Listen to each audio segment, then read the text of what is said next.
Tama used to be a valiant knight who met his end at the hands of the demons. However, after his death, he was reborn into the body of an S-rank behemoth, a creature so powerful it could obliterate entire nations in an instant, or at least that's what his status screen claims. In reality, he merely appears as a cat. While Tama is grateful for this second chance at life, he feels a bit torn about his new form as a monster, especially considering his previous life was entirely dedicated to slaying monsters. At that moment, he spots an E-rank slime slowly approaching him, and it's clear that the creature intends to eat him. Reacting quickly, he revisits the status screen to select a skill for self-defense. He unlocks an ability that allows him to fire rocks from his mouth and uses it to defeat the slime. Once the threat is eliminated, he realizes he hasn't eaten anything since his reincarnation, so he decides to give the slime a try. To his surprise, it tastes surprisingly good, and as an extra benefit, he discovers he can absorb the skills of monsters he consumes. This leads to him unlocking the ability to store items. After that, Tama decides to go through the rest of the dungeon to see what else he can eat. Since he's an S-rank, none of the other monsters really stand a chance against him. Tama proceeds to slay all kinds of minotaurs, golems, and snakes to feed on them. And so far, his life as a cat hasn't been so bad. He could get used to living like this. At the same time, a very well-endowed elf girl has just arrived at the dungeon entrance to begin her day of adventuring. Back with Tama, he's still busy exploring his new home when he comes across a treasure chest in the middle of the room. He's really excited since this is the first time he has ever seen a treasure chest in person, so he rushes to open it and finds a massive gem inside. Unfortunately, the treasure chest turned out to be a trap, but instead of being a mimic, it teleports him into a hidden boss room. Tama finds himself riding on the back of an earth dragon, and unlike the other monsters he's faced so far, this one is also S-rank like him, meaning he won't be able to take it down in a single blow like the others. The earth dragon taunts Tama for daring to enter her lair, declaring that she's going to kill him. However, Tama has only been alive for an hour, and he's not about to let himself be taken out so easily. He tries using his rock attack, but because the earth dragon is, well, made of earth, the attack harmlessly bounces off her back and strikes the roof, leaving a small hole. The dragon retaliates with a slash, but Tama counters it by activating his iron body skill to shield himself. Although Tama manages to withstand the slash, the attack leaves him seriously injured. The dragon, impressed that he's still alive after enduring one of her strikes, acknowledges his resilience, but notes that he remains too weak to defeat her. She charges forward, intending to finish him off. At the last moment, however, Tama activates a flight skill and uses his tail to slash out the dragon's eye before escaping through the hole in the ceiling. Tama is losing a lot of blood from his injuries, so he's trying to get out of the dungeon to find a safe place to rest before he ends up passing out. He's right next to the exit, but he eventually succumbs to the blood loss and collapses to the ground. Just then, he notices something approaching from around the corner, and since he can't move anymore, whatever that thing is will definitely be able to kill him once he is spotted. Luckily for him, it was the elf girl who came around the corner. As soon as she saw the near lifeless body of a cat, she rushed over to help him. Tama wakes up a few hours later to find himself lying in bed with his wounds carefully bandaged. Feeling disoriented, he wonders where he might be, but his confusion is interrupted when an elf girl enters the room holding a bowl of milk for him. He recalls catching a glimpse of her just before passing out and can't help but marvel at her beauty. The elf girl is visibly relieved to see Tama awake, noting that his injuries were quite severe. She admits she has no idea how a little kitten like him could have ended up in the middle of a dungeon. Tama quickly realizes that she believes he's just an ordinary cat rather than the powerful behemoth he truly is. Since he can't speak, there's no way to explain the truth. But even if he could, why would he ruin the arrangement when it means getting to sleep on her chest every night? Over the next few weeks, the elf girl continues to take care of Tama until he has fully recovered from his wounds. One day, Arya heads out as usual, and while she's gone, Tama thinks about how grateful he is for what she has done for him. She not only nursed him back to health, but she also gave him food to eat and let him sleep in her bed. In order to pay her back for her kindness, Tama swears that no matter what happens, he's going to make sure he protects that girl with his life. To ensure her safety, Tama decides to follow Arya into the dungeon so he can keep an eye on her. He sneaks onto the boat before it leaves. Once they get to the dungeon, he begins quietly following Arya while staying hidden. He's a bit worried that she might get herself into some kind of weird situation, like losing her clothes to a slime or something, so he prepares himself to jump in at the first sign of trouble. As Arya encounters a group of goblins, she swiftly activates her acceleration skill, cutting them down with ease. Once the fight is over, she kneels to collect their ears, intending to claim the reward later. Watching her in action, Tama is thoroughly impressed. With his past experience as a knight, he knows a great deal about swordsmanship and can easily recognize just how incredible Aria's speed and technique are. As Aria finishes stowing the goblin ears, she spots another goblin peering at her from behind a corner. Instinctively, she assumes her battle stance. She's already killed enough goblins to meet her quota for the day, but if this one insists on attacking, she's ready to take it down too. What she doesn't realize, however, is that this goblin isn't ordinary, it's a goblin mage. Without warning, it hurls a massive fireball in her direction. Caught off guard and unprepared to handle such an attack, Aria finds herself in serious trouble. Tama doesn't want to let her get hurt, but he can't use any of his overpowered skills without revealing that he's a monster. Instead, he pushes Aria out of the way and slashes the goblin mage with his regular kitty paws, causing it to stumble backward and fall down the dungeon stairs to its doom. Aria doesn't understand why or how Tama managed to get here, but she's grateful that he saved her. On the ride back to town, she lets him lay on her triple Ds while she tickles his belly, and Tama is absolutely loving it. After returning to town, Aria heads straight to the Adventurers Guild to submit the goblin ears she collected. As she approaches the reception desk, she is intercepted by Lord Casman. Though she has encountered him before, she had been trying to steer clear of him because of his persistent attempts to recruit her into his party. Aria tries to politely decline his offer, fully aware of Casman's sleazy nature, but he refuses to accept her rejection. As if to push his luck, he reaches out to grab both of her cheeks. Before his hands can make contact, Tama springs into action, biting down hard on Casman's hand and refusing to let go. Casman yells in pain, flailing wildly in an attempt to shake Tama loose. When he finally manages to dislodge the furious kitten, Tama lands directly on Casman's face and unleashes a flurry of scratches before leaping back onto Aria's chest, leaving Casman thoroughly humiliated. Casman is enraged and is about to draw his sword to attack Tama, but before he could take a swing, his sword is grabbed by the guild master, Arnold. Arnold reminds Casman that the guild has rules against brandishing weapons, especially when it's for a reason as pathetic as beefing with a cat. So there are going to be major consequences for him if he continues. Casman doesn't want to mess with Arnold, so he immediately runs out the door. Aria begins thanking Arnold for helping her out. He tells her it's no big deal and compliments Tama for sticking up for Aria when he bit Casman's hand. Aria then heads to the reception desk, and Arnold documents all monster parts to officially complete Aria's quest. Afterwards, Aria takes a seat at one of the tables, so she can spend some quality time with Tama. Up to this point, everything has been fairly wholesome, but Aria is starting to exhibit some odd behavior. While she's tickling Tama's stomach, her finger begins to stray dangerously close to his balls, and she seems a bit too thrilled about the idea of tickling her cat's private area. Shortly after, Aria prepares to take a bath and decides to bring Tama along with her. However, Tama, being a former knight with his honor to uphold, refuses to engage in something as improper as joining her in the women's bath. Despite his protests, Tama ultimately finds himself in the bath with Aria. While they're there, Aria starts talking about her aspiration to become stronger. She shares how, years ago, demons nearly wiped out her village, but the sword Saint Alicia arrived just in time, defeating the demons and saving everyone. Since then, Aria has been determined to grow strong like Alicia. The next day, Aria is heading to the guild with Tama again, and Tama can tell that she's well liked by everyone in town since they are all so nice to her. She makes it to the guild and greets Arnold at the reception desk, but Arnold tells her that today isn't a good day to be here, so she should get out of here quickly. Unfortunately, before Aria could follow Arnold's advice, Casman shows up and proudly announces that after he got injured by her cat, he went and tattled to the Baron. As a result, he was given a special order saying that Aria's pet cat is to be put down. Aria is in utter disbelief at what she's hearing. Although she hasn't had Tama for very long, he's incredibly precious to her, and the thought of him being killed is unbearable. She drops to her knees, pleading with Casman to show mercy. Sensing her desperation, Casman decides to exploit the situation to his advantage. He suggests they have a duel. If Aria wins, Tama's life will be spared, but if Casman wins, she must agree to become his wife. The deal is blatantly unfair, especially since Casman holds a higher rank than Aria. But with Tama's life on the line, Aria has no choice but to accept the terms. The duel begins, and Casman kicks her in the side. After she stumbles, he compliments Aria on her speed, but says that it won't be enough for her to beat him. Aria tries to switch tactics and throws several daggers at him, but Casman has a knife-proof cape, so he is easily able to block. He then charges at Area and begins putting pressure on her by repeatedly striking with his sword until he eventually disarms her. Now, all hope is pretty much lost for Area since she can no longer defend herself. Tama is feeling deeply torn at this moment. If he doesn't do anything, Area will be forced into marrying Kazman. However, if he uses any of his abilities, the onlookers will realize he's actually a monster. As Kazman moves in to deliver the final strike and make Area surrender, Tama decides he can't stand by any longer. He leaps in to protect Area, activating his iron body skill to shatter Kazman's blade. Immediately after, Tama unleashes a powerful howl skill, sending Kazman hurtling into a cluster of nearby trees. By sheer coincidence, Kazman's sword is flung in the same direction aimed directly at his balls, ensuring he's about to have an extremely unpleasant experience. After what just happened, everyone in the crowd begins murmuring amongst themselves because they know they just saw the cat use skills. Tama knew this would happen, and now that everyone has seen him use skills, it won't be long before they figure out that he's a monster. He knows he'll definitely be killed, but even so, he's satisfied with this outcome because he at least managed to defend Area. Area and Arnold approach Tama, and after witnessing him use his skills, they begin discussing what he might actually be, rather than concluding that Tama is a monster. They are convinced that he must be an elemental cat. Arnold announces Area as the winner, and everything returns to normal, allowing Tama to carry on his life as an overpowered cat with the coziest bed imaginable. The next morning, Area tries to coax Tama out of bed by cuddling him, but the mischievous kitten playfully nibbles on her ear, leaving her completely flustered and blushing uncontrollably. Remembering his past life as an honorable knight, Tama quickly decides to stop before the situation becomes even more awkward. He leaps off the bed to walk away, but Area keeps calling after him, her tone full of longing, which only makes things even more uncomfortable for Tama. Later, Area brings Tama to the blacksmith shop to visit her friend Vulcan. As soon as they arrive, Vulcan's attention is immediately captured by Tama, her eyes fixed on the adorable kitten. While Area shares stories about Tama, Vulcan eagerly asks if she can hold him. Tama seems delighted as Vulcan picks him up,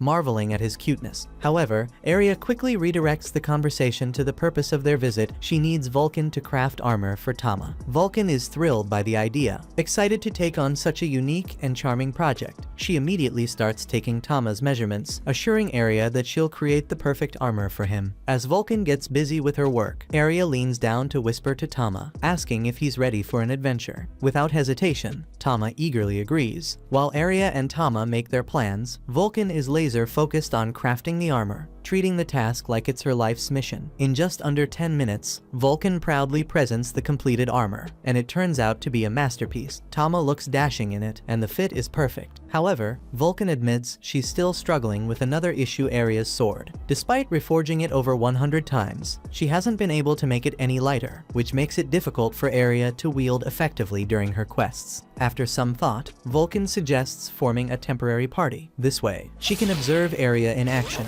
watching how she swings the sword to better understand the problem and find a solution. That day, the team dives into the dungeon, where Vulcan quickly demonstrates her strength, smashing through the hideous goblins they encounter. Area watches in awe, completely captivated by Vulcan's boldness and incredible power. While Tama admires her as both fearless and highly skilled, Vulcan's expertise is further demonstrated when she deflects a fireball attack from one of the monsters using a special ability linked to her smithing talents. She explains that her power allows her to imbue her armor with various elemental attributes, making her highly adaptable in battle. With the path now clear, Vulcan steps aside and urges Area to take the lead with her sword. Their next challenge is an unsightly, oversized orc. The creature's grotesque appearance is both repulsive and intimidating, but Area charges in regardless. Activating her acceleration skill, she attempts to land a strike, but the orc proves to be surprisingly agile, expertly blocking her attacks. Tama then steps in, soaring through the air and activating his iron body technique to shield Area from an incoming blow. Distracting the orc just long enough, seizing the moment, Area strikes and eliminates the beast in a single decisive attack. Vulcan observes Area's movements closely and notices her long sword hinders her flow in battle, making her strikes less effective. Unhappy with her performance, Area turns to Vulcan and requests an even tougher challenge. Eager to push her boundaries and become stronger, impressed by her determination, Vulcan encourages her to proceed to the next floor, promising even more formidable trials ahead. As they descend further, the group finds themselves facing facing a swarm of slimy, lecherous ropers rather than the usual massive beasts. Tama immediately grows nervous, worried that these slimy creatures will ensnare his mistress with their writhing tendrils. He quickly warns Arya to stay alert and avoid their sticky grips at all costs. Arya charges in with acceleration, but the ropers' speed makes them tough opponents. Her strikes fail to connect with their bodies, and one of the ropers shatters her heavy sword, leaving her defenseless. Just as she's about to be snared, Vulcan hurls a knife toward her. Arya catches it midair and swiftly drives it into the roper's core, killing it in one precise motion. With newfound resolve, Arya shifts her focus and moves to take down the next slime. As Vulcan watches her fighting style closely, she quickly realizes that Arya's true strength lies in using shorter, lighter weapons rather than her heavy longsword. In a matter of moments, Arya slices through the monster's limbs with incredible speed and precision,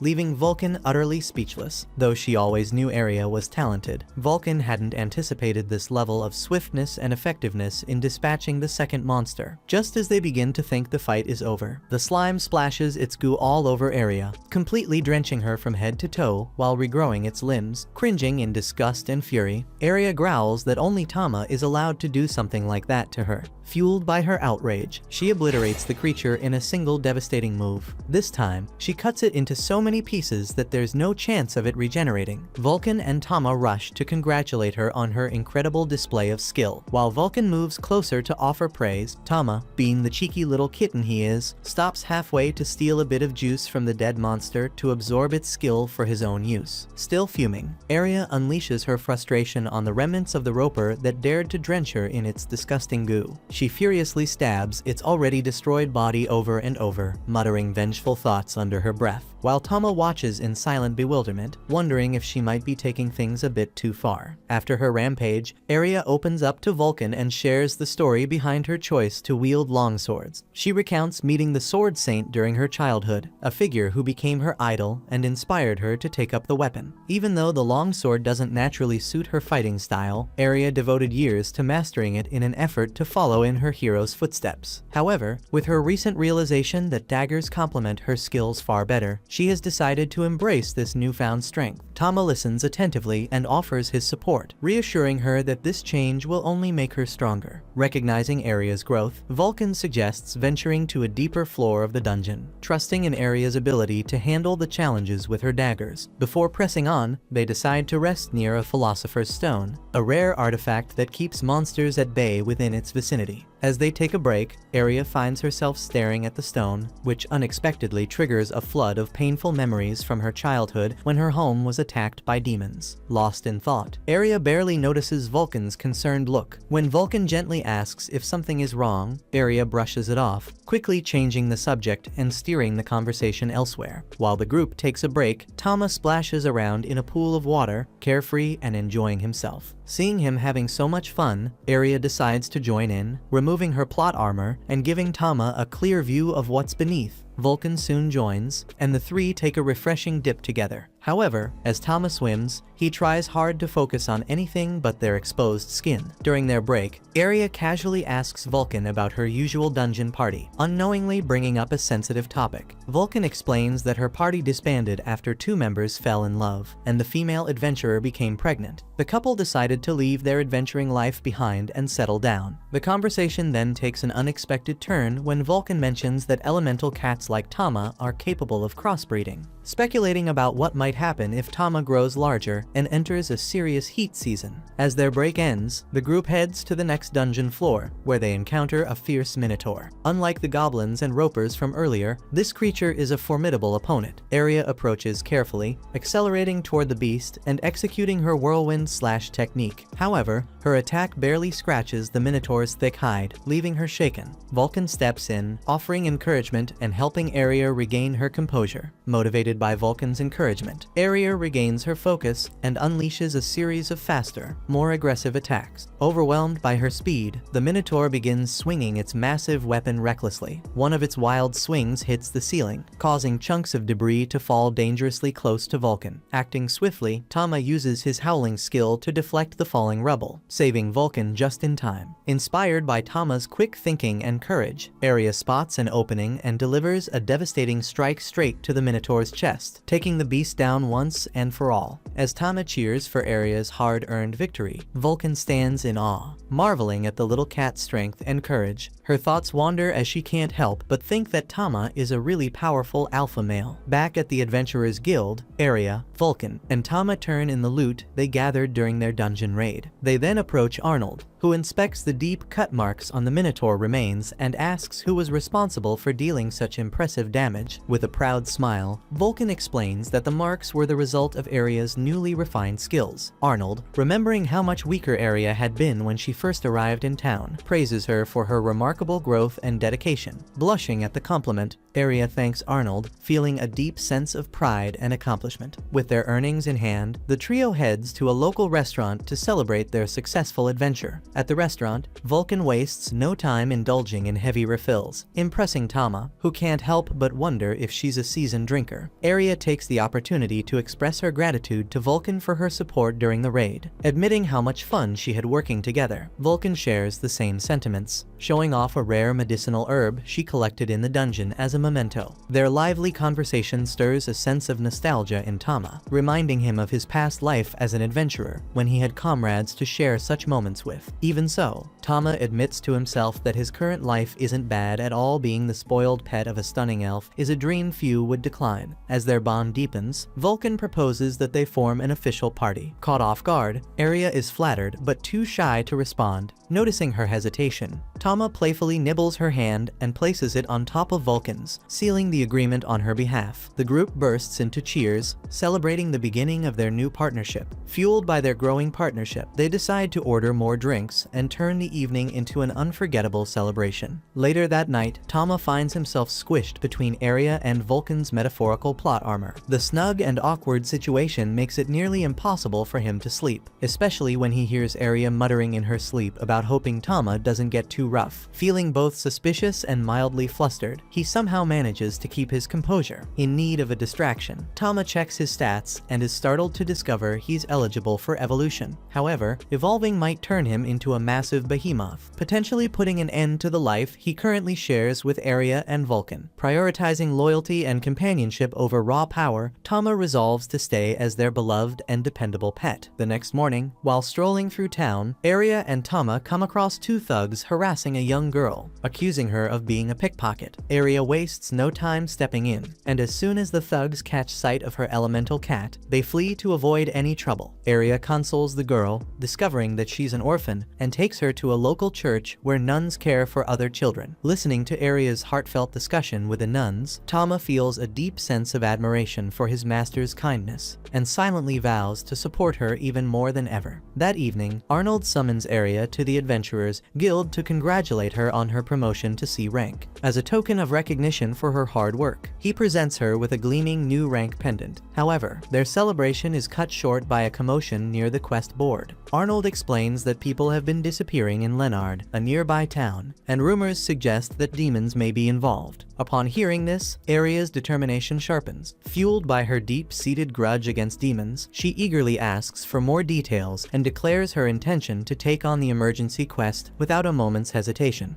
After hearing the details of the case, Area pressed Arnold relentlessly for every piece of information she had. Vulcan felt uneasy watching the elf's eagerness to take charge, doubting whether she was truly up to the task. However, Area's resolve remained firm. She was determined to act swiftly to prevent more people from becoming victims. Impressed by her determination, Vulcan offered his assistance, and Arnold remarked that it wouldn't be surprising if a mercenary company soon decided to recruit the two of them. Just then, a young man wearing a tunic entered the guild. Introducing himself as Cedric, he was immediately recognized by the adventurers as the Duke's eldest son, renowned for his expertise in managing labyrinths. Cedric greeted Vulcan warmly and assured both her and Area that they would soon stand together in battle. Tama then recalled Cedric from the legendary war known as Ragnarok, where humanity waged a desperate fight against demons. Although the losses were catastrophic, victory was ultimately secured thanks to a prodigious boy, the Grand Mage, who led them to triumph and became a legendary hero. Amid the excitement, Area expressed concern that their group was too small to face such overwhelming threats. Arnold, clearly charmed by Cedric, reassured her, insisting that Cedric's abilities were enough to astonish anyone. As Arya affectionately clung to him, Arnold reminded her that such gestures should be kept private. Curious, Arya asked if they were a couple, and Vulcan confirmed it, leaving Tama completely baffled. Remaining silent until they returned home, Tama couldn't help but notice his master's unease. It was understandable, given the dangers of traveling with someone as legendary as the hero. The cat Tama licked the elf's face, seemingly trying to comfort her, and she responded with a kiss. Surprised by the affectionate exchange, Tama quickly refocused as the group prepared to set out on their journey. Along the way, they met new allies, the silver-haired swordsman Danny, the humanoid monster Howard, the fiery red-headed Kenny, and the cheerful Marietta. Arya introduced Tama, who immediately charmed everyone with his undeniable cuteness. Marietta even insisted on taking turns carrying him. Their peaceful journey was suddenly interrupted when a group of orcs blocked the road. Cedric calmly instructed Danny to deal with the threat, and the swordsman dispatched the orcs effortlessly, without breaking a sweat. Vulcan, intrigued by Danny's abilities, inquired about his fighting style, and Kenny confirmed that Danny hadn't even used any skills. Arya began to understand just how powerful the heroes of Ragnarok were, while Tama was in awe of Danny's raw strength, eager to one day fight alongside him. As night fell, they arrived at Leonard Village, where the grateful villagers warmly welcomed Cedric and his team. One villager shared troubling news. Many locals had mysteriously disappeared, including a search party lost in the ruins, and another girl who had been abducted the previous night. The revelation stirred painful memories for Arya, reminding her of the invasion that had devastated her homeland. The village leader then explained that Cedric's knights were the villagers' last hope. Noticing the group's exhaustion from their travels, the villagers quickly prepared a hearty meal to help them recover. Later, as they settled into their lodging, Arya's curiosity got the better of her, and she asked why each of her companions had chosen to become knights. Danny revealed that his family's poverty had forced him to join in order to repay their debts, while Howard shared a similar story of hardship. Kenny explained that she needed money to buy medicine for her ailing sister,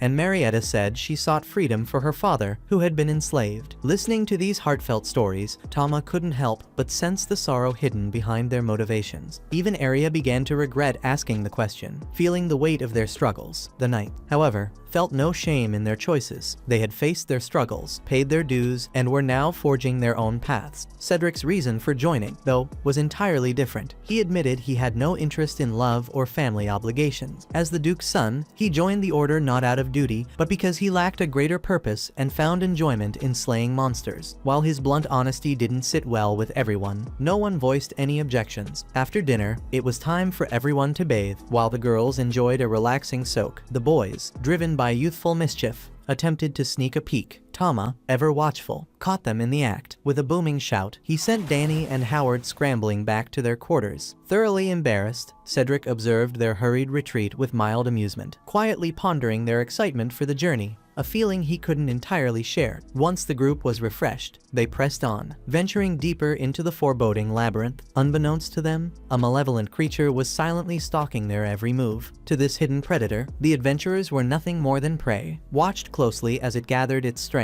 and prepared to execute its deadly plans. Before long, their progress was halted by a pack of werewolves blocking their path. Howard, acting as the tank, stepped forward with his massive shield, taunting the wolves to draw their attention and create an opening for his companions to strike. Cedric demonstrated his unparalleled swordsmanship with flawless precision, while Arya dove into the battle, determined to prove herself. Tama, noticing the armored werewolves, briefly considered unleashing a powerful roar, but instead chose a water-based attack. With perfect aim, he struck one werewolf down and swiftly eliminated two more, leaving his party in awe of his skill. Meanwhile, the hidden monster observing from the shadows was taken aback by how quickly his wolves had been defeated, especially by Tama, whose command of elemental power was unexpected. Despite their impressive strength, the monster knew he couldn't allow these intruders to advance further. Resolving to escalate the situation, he prepared to intervene, whether by unleashing more weapons or stepping in himself. Back with the heroes, everyone was shocked by the elemental cat's abilities. Arya, utterly captivated, openly expressed her admiration, even suggesting she wouldn't mind being subdued by Tama's strength. He found her words peculiar, but Tama resisted his animal instincts, reminding himself that Arya was still his master. They soon arrived at a chamber filled with an oppressive, crushing atmosphere, so Cedric raised his hand, halting the group. Then, from the shadows, emerged Beryl Astaroth, the labyrinth's master. He declared that their journey would end here, revealing himself as a surviving demon seeking vengeance for his fallen king. Dany immediately accused Beryl of targeting Leonard Village out of revenge, but the demon dismissed the claim with a sinister grin, explaining that the town was merely the beginning of a much larger scheme. Without hesitation, he summoned a group of trolls to attack. Realizing the threat, Cedric quickly ordered the team to split up. But Beryl had anticipated this move and conjured a barrier that isolated Tama from the rest of the group. As a troll charged at Tama, he fought back fiercely, managing to tear off its arm, to his frustration. However, the severed limb regenerated almost instantly. Meanwhile, Cedric's team found themselves surrounded by enemies, leaving them with no choice but to place their hopes in Cedric's leadership to guide them to safety. Cedric unsheathed his blade, which began to pulse with dark magic, and with a wicked laugh, he charged at two trolls, slicing them apart so thoroughly they couldn't regenerate, removing them from the battlefield entirely. Beryl's eyes widened as he recognized the forbidden magic Cedric wielded, an ability used only by the Great Mage during the Ragnarok War. Cedric smirked with amusement because this was going to be so fun for him. Meanwhile, Tama attempted a stone war attack, but the trolls barely flinched, and their wounds healed instantly. Realizing the danger, Tama retreated, his mind racing as he considered whether to evolve into his stronger form. However, evolving would mean breaking his bond with Arya, a sacrifice Tama refused to make. Resolute in his choice to stay by her side, he unleashed Flame Roar,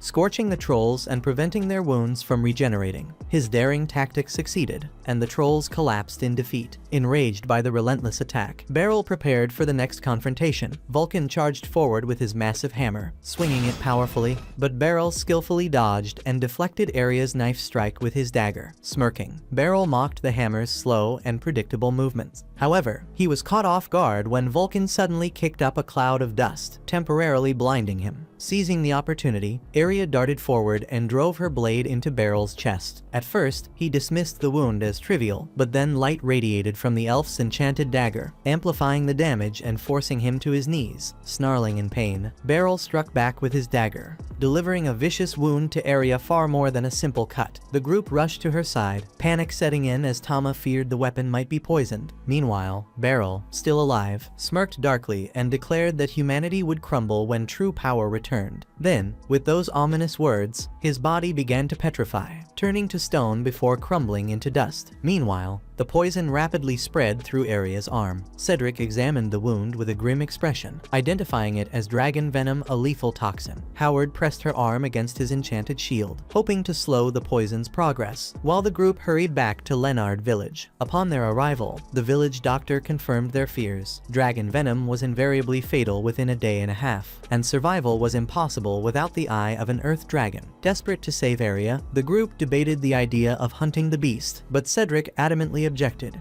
insisting there wasn't enough time. As Arya's pain grew unbearable, Tama, consumed by guilt and despair, leapt out the window and took off. Memories of Arya saving his life overwhelmed Tama, and he made a solemn vow to repay her kindness, no matter the cost. Determined, he raced to the ruins where he had been reborn as an elemental cat, ready to confront the Earth Dragon, the same beast he had fought before and barely escaped. The dragon, surprised to see Tama return, sneered and taunted him for fleeing during their last encounter. But this time, Tama didn't falter. Deep down, he understood that his current strength wasn't enough to win. With no other options, Tama made a life-altering choice. He decided to evolve into a full behemoth, unleashing his ultimate power to save Arya. Tama, now towering in his massive form, unleashes a torrent of flames, roaring furiously at the dragon below. However, the beast is far too quick, lunging forward with incredible speed, spewing her own blaze of fire before clamping her scorching jaws around Tama's throat. Tama's pupils tremble in agony, yet this was all part of his carefully orchestrated plan. He had anticipated that the dragon, overconfident in her attack, would leave herself vulnerable. As she bites down, Tama retaliates by snapping snapping his flame-coated tail into her eye, bursting it like a fragile water balloon. The dragon collapses in defeat, but the victory comes at a cost. Tama's mana is completely drained, reverting him to his small, fluffy form. There's no time to lament his diminished state, as the dragon eye must be delivered to his master. Without hesitation, he tucks the dragon eye into his inventory, spreads his bat-like wings, and takes flight to bring it to Arya. Back at their home, Arya lies bandaged and struggling to cling to life. Vulcan stays by her side, his eyes brimming with tears, while the rest of the group observes the heartbreaking scene in hushed silence. Suddenly, a loud thud outside breaks the tension, startling everyone. Cedric and Dany rush out to discover the Earth Dragon's lifeless body, and a tiny, battered Tama sprawled on top of it, covered in blood and utterly drained. Cedric quickly declares that there's no time for explanations, instructing everyone to grab the dragon eye and focus on saving Arya immediately. As the group scrambles to act, Tama quietly prays for Arya, unaware that she remains ensnared in a harrowing nightmare. In her dream, Arya finds herself surrounded by flames as her village is reduced to ruins, torn apart by destruction. At just 13 years old, her home was attacked by demons searching for the Philosopher's Stone, slaughtering everyone in their path without mercy. In the chaos, we see young Arya trembling with fear, trying to flee but accidentally crossing paths with the demons. Paralyzed by terror, she could only shake uncontrollably. Just as all hope seemed lost, an elemental cat, strikingly similar to Tama, appeared out of nowhere and saved her life. Suddenly, Arya jolts awake, the vivid memory of her past still sharp in her mind. At that moment, she realizes why she has always felt such a deep affection for cats. Her gaze falls on Tama, curled up peacefully beside her, and a profound sense of gratitude washes over her. The next morning, everyone is relieved and overjoyed to see Arya looking noticeably better. Arnold, overwhelmed by emotion, begins sobbing uncontrollably. Although she's no longer in immediate danger, traces of the toxin still remain in her system, requiring Arya to spend the next few days in recovery to fully heal. Later that evening, Tama ventures into the forest alone, seeking out monsters to test his growing abilities. Since his clash with the Earth Dragon, he's been wrestling with the mechanics of his evolutionary forms. While his colossal form seems to have vanished, he's discovered that he gained new powers from the dragon. Spotting a towering minotaur in the distance, Tama seizes the opportunity to try out his newly acquired Dragon Claw and Dragon Fang. With swift, devastating precision, he takes down the monster in seconds, astonished by the sheer power he now wields. Suddenly, the faint sound of footsteps catches Tama's ear. Emerging from the shadows is a maiden, her torn clothing and elegant features creating a stark contrast with the unnerving aura she exudes. What's peculiar is how she speaks to Tama directly, referring to him as the Strong One, almost as if she's familiar with him. Even more unsettling, she swiftly snatches one of Tama's armor pieces, as though she's been tracking him. The woman then questions why Tama is in his furball form, her curiosity quickly escalating into a frenzied obsession. She begins chasing him, shouting about his strong body and trying to grab him. Terrified, Tama lets out a screech and darts toward a tiny hole, barely evading her outstretched hands. Her erratic and deranged behavior leaves him utterly shaken. While he manages to escape, he then returns to Arya, who is peacefully asleep, and curls into her arms for comfort, still shaken by the encounter. As he drifts off, Tama can't shake the eerie feeling that the crazy woman seems familiar. The following day, Arya dresses Tama in an adorable linen outfit adorned with frills, making him look irresistibly cute. The two then head out for a picnic, where Arya lays out a delightful spread of treats and hands Tama some berries to snack on. As they enjoy the peaceful moment, Arya brings up the Earth Dragon, reminiscing about how they had found Tama bloodied and exhausted beside its lifeless body. She then begins to share more about her past, asking Tama if he remembers the stories she had told him before. Arya recounts the harrowing attack on her village, Lumines, when demons had invaded, and how an elemental cat had come to her rescue. The village's salvation ultimately came from the Sword Saint, who single-handedly vanquished the demons. On that day, young Arya had made a solemn vow to become a strong warrior, leaving her mother and family behind with the promise that she would return even stronger. However, Arya's voice trembles as she admits she feels like she's always being saved, whether by Vulcan, Cedric's party, or Tama himself. Tears then form in her eyes as she confesses that, despite her vow to protect her comrades and her people, it feels like she's the one constantly needing protection. Tama quickly jumps to his feet, comforting Arya as she wipes her tears. She understands what he's trying to tell her, that she shouldn't feel down because, after all, she defeated Beryl herself and deserves some credit. Later, Arya and Tama pay a visit to Vulcan, who reveals that the armor Arya had commissioned is finally ready. Arya had amassed a small fortune as a reward for defeating Beryl and supplemented it by selling the loot from the trolls that Tama had taken down. She had invested the entire fair amount into purchasing top-notch armor. Although it came at a steep price, Vulcan reassures her that her safety is worth every coin. The new armor is both stylish and functional, and Aria's excitement is palpable. She bounces around joyfully, thrilled by how lightweight and comfortable it feels. Vulcan begins explaining the intricate details of the armor's craftsmanship, but Tama remains silent, simply admiring how impressive his master looks in her new battle attire. The three of them then decide to take a trip and test the armor in action. As they enter a tunnel, the atmosphere is tense because it's been some time since Aria has ventured into such a place. Tama jumps off her shoulder and uses his Lion King's blessing to grant her and Vulcan resistance to fire and ice, a gesture that makes Aria gush over how adorable he is. Soon, the group encounters an ogre, and Aria doesn't hesitate. She charges forward with blinding speed, surprising even Vulcan because she didn't even use her skill. With one precise blow, she beheads the creature, leaving it no chance to counterattack. Aria celebrates her success, praising the armor and her sharp moon knives. Their moment of joy is abruptly cut short when Tama freezes, his instincts picking up on a disturbing presence nearby. From the shadows emerges the unsettling woman, muttering cryptically about destiny and her mission to find Tama. Confused, Aria asks if she's a lost adventurer from Ruin, but the woman dismisses the idea, claiming she knows nothing of such a place. Instead, she declares herself a being born of darkness, reaching out toward Tama with a desperate intensity. Vulcan speculates that she might be suffering from amnesia, but her behavior only becomes stranger. Her rambling turns more erratic, spilling secrets best left unspoken. Before stunning everyone with an outrageous demand, she insists that Tama must impregnate her. Aria remains calm and waves her off, firmly stating that Tama is just a little kitten. Tama, horrified, hides in Aria's arms for safety. Seeing this, the woman gets further enraged and accuses Aria of taming Tama and stealing him away. Despite the bizarre interaction, Aria remains compassionate and invites the woman to join their group, believing it's safer than leaving her alone where she might end up as a slave or worse. Aria reassures Tama that he will be protected, and the woman reluctantly agrees, seeing this as her best chance to stay close to Tama. On the way back, they decide to give the wild woman a name. Though she shows little interest, Aria points to a star and suggests the name Stella, explaining that it means beautiful in her homeland. Even Tama seems to approve, and the woman eventually agrees to be called Stella. Once they return home, the challenging task of washing Stella begins. Impatient, she repeatedly asks how long it will take, but Aria remains determined to scrub her thoroughly. When the bath is finally over, Stella feels refreshed and delighted, jumping around and marveling at the peculiar stone used to clean her. Vulcan corrects her, explaining that it's called soap. Overcome with excitement, Stella dives into the pool with a cannonball and splashes around like an exuberant child. Aria then calls Tama over to wash his little feet. Seeing this, Stella gets jealous. She yells that it's not fair and demands to wash Tama herself, but Aria calmly turns her down, saying only she, as his owner, has that privilege. Later that night, Tama wakes up to Stella telepathically calling him. He sees her creepily staring at him. To his shock, they're communicating through their minds. Stella reminds him of how he slaughtered her, confusing Tama until she mentions the labyrinth. That's when he realizes she is the reincarnated Earth Dragon. Stella explains that she was born from darkness, gifted with S-rank abilities that made her untouchable by other creatures until Tama defeated her by destroying her eye. After her defeat, she was reborn and reincarnated, much like Tama, but this time as a frail and tattered maiden. In the final moments of her past life, she made a vow to seek out Tama in her next life, and she wasted no time in fulfilling that promise. Tama listens nervously, his posture tense and hunched. As he processes her story, hesitantly, he asks if she has returned to take revenge, but Stella reveals that her intentions are far more sinister. Stella then calmly proclaims that she has completely surrendered to him and has no desire for battle. Instead, she confesses her true intention. All she wants is his baby kitties to reproduce, leaving Tama utterly horrified. She passionately declares that he is the only strong male she has ever encountered and admits that she has fallen hopelessly in love with him. Suddenly, without warning, Stella lunges at Tama, her intentions unmistakable. However, Aria intervenes just in time, pulling Tama to safety and leaving Stella trembling in a corner, consumed with shame. Aria firmly scolds Stella, warning her to stay away from Tama, before calmly turning and heading back to bed. As Tama tries to relax, he can still hear Stella's eerie muttering in the shadows, vowing that she will eventually find a way to get to him.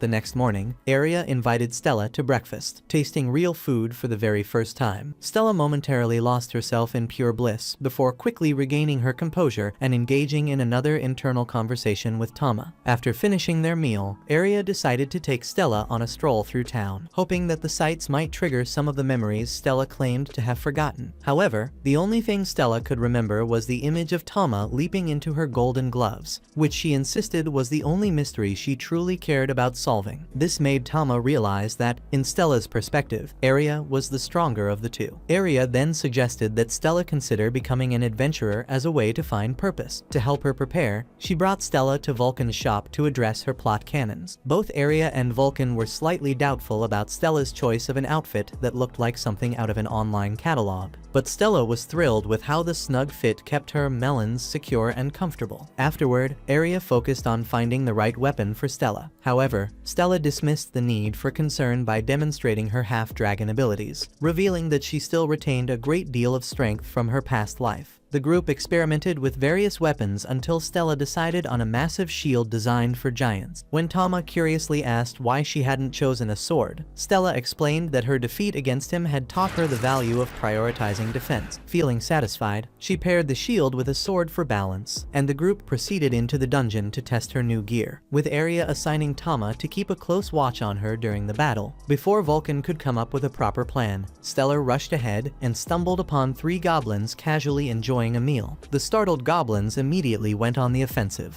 prompting Arya and Vulcan to yell for Stella to fall back and regroup with Tama. However, Stella paid no attention to their warnings. She dropped her shield and sword, unleashing her dragon claws to kill 2 of the goblins in an instant. The 3rd goblin attempted a desperate counterattack from behind, but Stella snatched up her sword mid-swing and obliterated the creature with a single, decisive strike. Arya and Vulcan were left utterly frozen in shock, completely paralyzed by what they had just witnessed. Meanwhile, Tama quietly noted that Stella still retained the same extraordinary abilities she had in her previous life. With no goblins left to oppose her, Stella grew increasingly irritated, proclaiming her desire for stronger opponents. The group decided to venture further into the dungeon and eventually came across 2 orcs. Wasting no time, Stella hurled the first orc against the wall with a thunderous impact. The second orc hesitated, clearly realizing it had made a grave mistake by attacking, but it was already too late. Stella swiftly dispatched it, leaving the corridor soaked in the remains of her enemies. Encouraged by her display of power, the group pressed even deeper into the dungeon until they reached a section infested with a roper slime. However, before Arya could issue a warning, Stella recklessly charged straight into battle. Stella's confidence faltered the moment the slime's tentacles wrapped around her, sending an uncomfortable shiver down her spine. Tama quickly pointed out the dangers of underestimating such creatures, warning her it might cost her life if she got caught again. Provoked by this, Stella recklessly launched another attack, only for the slime to counter by grabbing her sword and drenching her in sticky love juices. The unexpected assault caused Stella to lose her composure, prompting Arya and Vulcan to rush in to rescue her. Meanwhile, Tama noticed that Stella's erratic behavior seemed to be linked to her dragon instinct. Using one of his own tentacle skills, Tama restrained both the girls and the slime before unleashing a powerful water blast that obliterated the slime, putting an end to the chaos caused by the creature. After regaining her composure, Stella felt deeply humiliated by her earlier display of weakness. Tama, however, offered her gentle words of reassurance, pledging to protect her from any harm in the future. This heartfelt promise once again ignited Stella's dragon instincts, causing her body to produce an overwhelming amount of dragon slime. Determined to learn from her missteps, Stella decided to accept Vulcan's guidance, making a firm vow to grow stronger and prove herself as a valuable member of the team. Their conversation brought back memories of the adventurers she had once defeated in her previous life, and she vividly recalled how powerful they had become when they worked as a team. The thought of reaching that same level of strength now filled her with renewed excitement and unwavering determination. At that moment, Arya became overwhelmed by her own intrusive thoughts. She turned to Tama and passionately pleaded with him to use his tentacle skill on her plot cannons. Tama was left utterly speechless, unable to grasp the sheer absurdity of her request. Before he could even begin to process the situation, Arya started shedding her armor with wild abandon. Thankfully, Vulcan stepped in just in time, successfully restraining Arya before the situation could escalate any further. Shortly after, the group resumed their journey deeper into the dungeon, eagerly seeking their next unfortunate target. After some discussion, the group took a moment to plan Stella's role in their coordinated tactics. With her immense strength and durability, they decided she would take on the position of the team's vanguard, serving as both a shield and an enforcer. It wasn't long before they came across a group of orcs. Stella stepped forward forward without hesitation, raising her shield to draw the creature's attacks. One particularly aggressive orc charged recklessly at her, but Stella countered with a single, precise blow that severed its arm. As she closed in to deliver the finishing strike, the wounded orc, now consumed by fear, turned and bolted like a terrified pig, refusing to let it escape. Stella immediately gave chase, driven by unwavering determination. At the same time, Tama activated his enchanted enhancement ability to amplify Area and Vulcan's magical prowess, unintentionally fueling Area's already growing fixation on his eggplant. Together, they obliterated every remaining creature that dared to cross their path until they stumbled upon a tranquil dungeon bath. Without hesitation, the group decided to take a break and relax. Later, the group made their way back to the guild to introduce Stella to Arnold. However, before they could officially register her as an adventurer, Arnold introduced them to a man named Lays, who had an unusual request. Lays explained that he was preparing for a long journey and required a capable team to safeguard a highly valuable item. When Area curiously asked about the nature of this item, Lays declined to discuss it in public. Instead, he led them to a secure storage facility, where he unveiled the mysterious object in question, Stella's own dragon carcass. The revelation left her utterly stunned. Lays explains that this is the remains of a formidable creature that rebelled against its foe, at least that's how it appears to the merchant, leading him to purchase the item. As Stella remains fixated on the skeleton, Tama reaches out to her telepathically, asking if she's alright. She replies that it feels strange because the moment her eyes fell on it, a memory of being killed resurfaced, overwhelming her with sorrow. In reality, this pain stems from the deep emotions she holds for the powerful Tama. At that moment, Arnold arrives, and just before Area departs, he hands her the Alpha promotion tag for rank B. Following that, the group embarks on their escort mission, while Arnold and Vulcan see the travelers off. As they journey onward, the adventurers face several threats, but none have managed to halt the carriage's progress, as Area, Stella, and Tama perform their roles flawlessly. As the day comes to an end, the group sets up camp, and Lays gives Area some lilies of the valley. Stella curiously asks if they're edible, to which Lays explains that his wife, Alyssa, loves these flowers and that he used to gather them for her. Upon learning that the man has a wife, Tama realizes why he shows no interest in her master. Area then inquires about his plans for the Earth Dragon skeleton, and he admits that it's a good question. A weapons merchant had begun stockpiling rare materials, believing that a great war was on the horizon. Hearing this, Tama recalls the moment when the demon they battled mentioned that a powerful creature had been resurrected. Finally, Lays remarks that they should reach Gladstone by tomorrow, suggesting that it's best to rest. With that, the group settles down to sleep. But at a certain hour in the early morning, an unusual phenomenon suddenly starts spreading across the area. Tama rushes out of his tent, trying to grasp what's happening, as everything around them appears to be affected, except for their camp. Or so it seems. Area wakes up in the midst of this, while Lays reassures everyone that the cargo is secure, explaining that this is merely the formation of a new labyrinth. Few are aware of it, but it is indeed possible for a dungeon to spontaneously emerge in the middle of nowhere. The group moves forward, passing through the thick fog that had formed during the dungeon's creation, and Lays assumes they made it through safely. Area feels relieved, but admits that she would love to return and explore. Meanwhile, Tama contemplates the fact that newly formed labyrinths always contain rare materials, freshly available for the taking. After distancing themselves from the fog, Lays asks the adventurers if they're interested in entering the labyrinth, noting that opportunities to explore such a freshly formed place are rare. Naturally, it would be even more worthwhile if they agreed to sell any valuable items they discovered to him. The two become excited about the challenge, but the merchant advises them to stay alert, as this place didn't exist just hours ago, meaning no one can predict what lies within. Therefore, every precaution is necessary. Keeping this in mind, as they near the fog, Tama activates the Divine Lion's protection to shield his team. With this enhancement, Stella feels no need to restrain herself against any threat and immediately charges forward despite Area calling for her to slow down. Unsure of how to rein in Stella, the elf recalls that Vulcan had written something down as a precaution in case she lost control. The note contained the following message: Stella, if you fight alongside me, I'll allow you to hug Tama once. Upon hearing these words, Stella quickly changes her mind and turns back, joining her allies once more and settling down, all for a chance to grab his favorite cat. Amidst this, the group suddenly hears feminine laughter echoing around them,